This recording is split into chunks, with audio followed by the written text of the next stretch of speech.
तो दोस्तों आजकल उत्तराखंड में जैसे कि आपको पता है दिन भर बारिश का मौसम बना रहता है। वैसे तो खैर ये चौमासा का टाइम है, लेकिन फिर भी बारिश का कुछ पता नहीं जनाब, कभी भी किसी भी वक्त शुरू हो जाती है।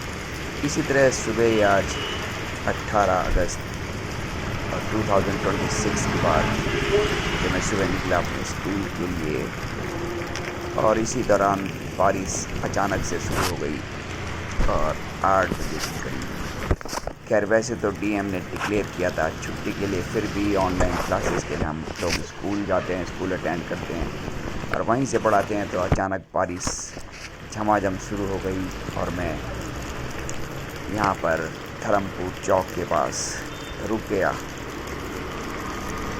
इसलिए रुका, इसलिए नहीं कि मुझे जर्नी ख़त्म करनी थी, मैं इसलिए रुका जिससे मैं प्रिपेयर हो सकूं इस रेन को फेस करने के लिए जो बहुत तेज़ चल रही थी। और इसके लिए मेरे पास कोई चारा नहीं था बचने के लिए सिवाय मेरे रेन कोट झील के लिए, और मैं फिर आगे की तरफ बढ़ता चला।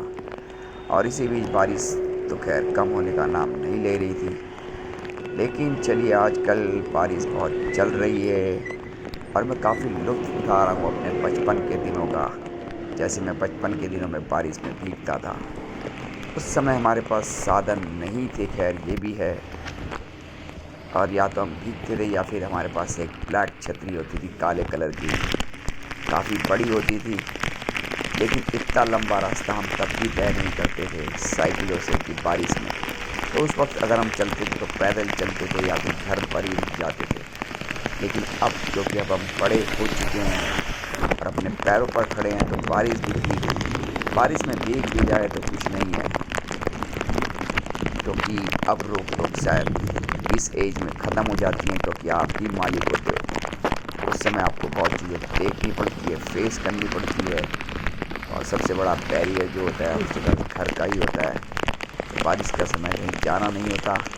और चलिए जैसे कि अब मैं बड़े की बात करना हो अपने, और इस समय मैं अपनी साइकिल में पुरानी दिनों की याद करता हुआ आगे बढ़ता हुआ चला गया, छपा छप। और जैसे ही कोई मुझे गहरा गड्ढा मिला, मैंने साइकिल उसी गहरे गड्ढे की तरफ ले चला और स्प्लैश जैसे बचपन में होता था, गाड़ियाँ आती थी और स्प्लैश करके भाग जाती थी, हम भीग जाते थे।